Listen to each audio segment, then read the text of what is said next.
서울시는 부동산 시장의 자유로운 거래를 위해 강남권 토지거래 허가구역 해제 후 예상보다 빠르게 시장이 과열되면서 불과 한 달 만에 정책을 번복하는 상황이 벌어졌습니다. 서울시가 부동산 시장의 변동성을 제대로 예측하지 못했다는 비판이 쏟아지고 있으며 오세훈 시장은 결국 시민들에게 공식 사과까지 하게 되었습니다. 규제 완화의 배경과 서울시의 판단. 서울시는 처음부터 토지거래 허가제는 시장 기능을 왜곡하는 반시장적 규제라고 주장해왔습니다. 오세훈 시장은 규제 완화를 통해 거래를 활성화하고 정상적인 부동산 시장을 만들겠다는 목표를 밝혔습니다. 또한 부동산 시장이 안정화되는 흐름 속에서 적절한 시기에 규제를 풀면 큰 부작용 없이 시장이 자연스럽게 조정될 것이라는 판단이 있었습니다.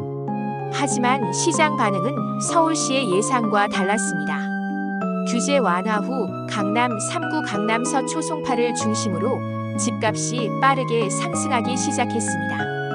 특히 갭투자 비율이 증가하면서 투기성 거래가 늘어난 것이 포착되었고 강남 3구뿐만 아니라 노도강, 노원, 도봉, 강북, 금관, 구, 금천, 관악구로 등 서울 전역으로 상승세가 확산되는 분위기가 감지되었습니다.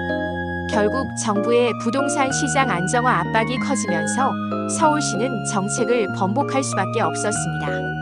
오세훈 시장은 공식 브리핑을 통해 토어구역 해제 이후 시장의 변동성이 커졌다는 지적을 겸허히 받아들인다며 사과했습니다. 이번 서울시의 토지거래 허가구역 해제 번복 사태는 부동산 정책을 결정할 때 얼마나 신중한 접근이 필요한지를 보여줍니다. 시장의 반응을 예측하는 것은 결코 쉬운 일이 아니며 단순한 규제 완화만으로 시장이 자연스럽게 안정될 것이라는 기대는 위험할 수 있습니다. 부동산 시장은 다양한 요소가 복합적으로 얽혀 있으며 정부와 지방자치단체의 정책 하나하나가 시장에 큰 영향을 미칩니다.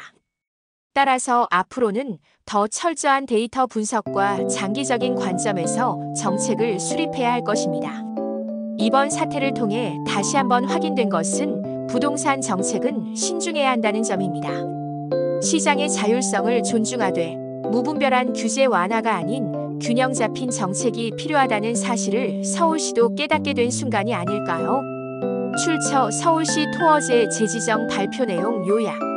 작성자 잠실장미 아파트 재건축 전문 제1부동산 중개법인 0242-9800